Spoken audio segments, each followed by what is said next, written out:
Olá amigo, olá amiga, bem-vindo ao canal Professor Rodrigo Batista. Aqui juntos, nós todos os dias, estudamos a Palavra de Deus. Hoje é segunda-feira, dia 13 de outubro, e o nosso tema de hoje é incrível, é maravilhoso. O tema é o Deus das Maravilhas. Vamos ler juntos a Palavra de Deus em Josué, no capítulo 3, a partir do verso 15, e ver as maravilhas de Deus. Ontem nós vimos que o povo deveria se consagrar a Deus, se santificar ao Senhor, seguir a Arca da Aliança, seguir o Deus que estaria diante deles, e olha só o que acontece a partir do verso 15. E quando os que levavam a arca chegaram até o Jordão, os seus pés se molharam na borda das águas. Pararam-se as águas que vinham de cima, levantando-se no montão, muito longe da cidade de Adã, que fica ao lado de Sartã, e as que desciam ao mar de Arabá, que é o mar salgado. Foram de todo cortadas. Então passou o povo defronte de Jericó. Porém os sacerdotes, que levavam a arca da aliança do Senhor, ficaram firmes no meio do Jordão, e todo Israel passou a pé enxuto, atravessando o Jordão. Meu amigo, minha amiga, quando o povo de Israel saiu do Egito, depois de todos os milagres e maravilhas e pragas que aconteceram lá, eles atravessaram o Mar Vermelho. Quando eles atravessaram o Mar Vermelho, algo que era completamente impossível diante de qualquer um, e diante dos deuses, que não eram nada mesmo, porque não existem deuses além de Deus, o nosso Senhor, e isso é muito claro na Bíblia, não existem outros deuses, só Ele.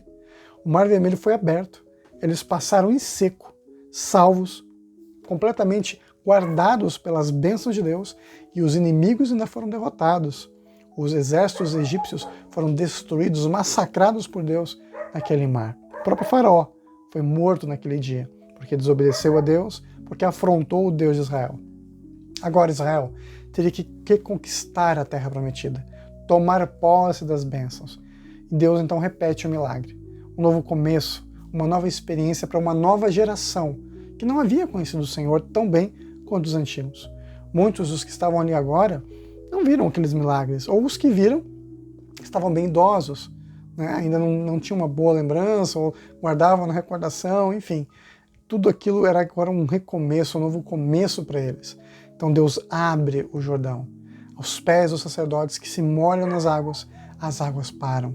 E metade do rio seca, e a outra metade fica lá transbordando, fica segurando, Deus com um grande milagre, segurando aquelas águas.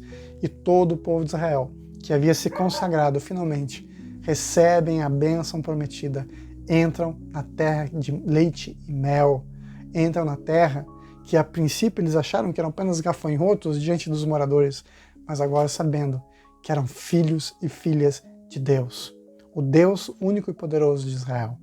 E Deus permanece com eles lá, hein? O povo atravessa até depois da última pessoa a atravessar, é que os sacerdotes então passam o Jordão e as águas voltam ao normal. Maravilhas de Deus. Poder de Deus, agindo, protegendo, guardando aqueles que Ele ama.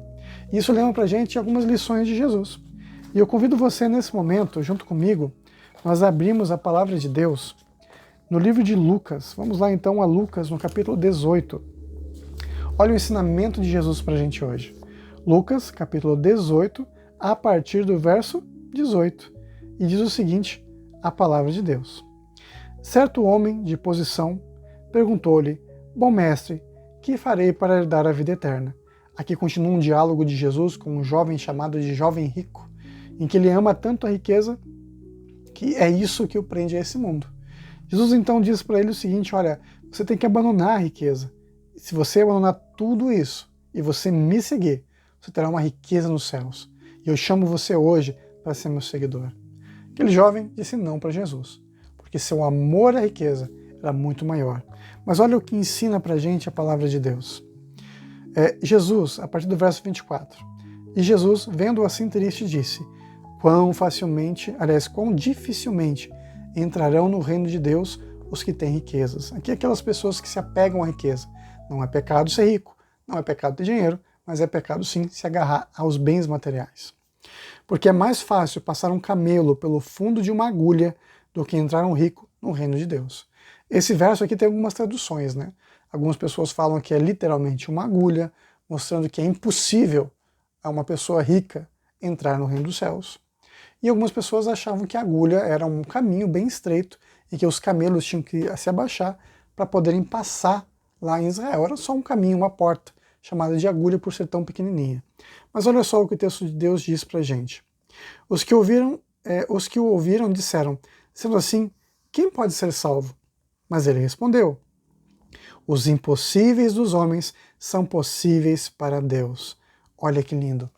Deus é um Deus do impossível. Mesmo que seja impossível passar pelo fundo de uma agulha, Deus pode fazê-lo. Mesmo que seja impossível atravessar um grande mar chamado Mar Vermelho, Deus pode nos ajudar. Mesmo que seja impossível atravessar o Jordão, Deus estará à nossa frente e nos ajudará a passar pelo que é impossível. Quando acreditamos no Deus das maravilhas.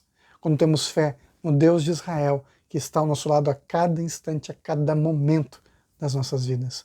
Convido você nesse momento a orar a Deus, confiando nesse Deus do impossível e acreditando, pensando e meditando como Ele pode fazer o impossível, se for o melhor para as nossas vidas. Vamos orar. Pai, obrigado por ser esse Deus tão maravilhoso.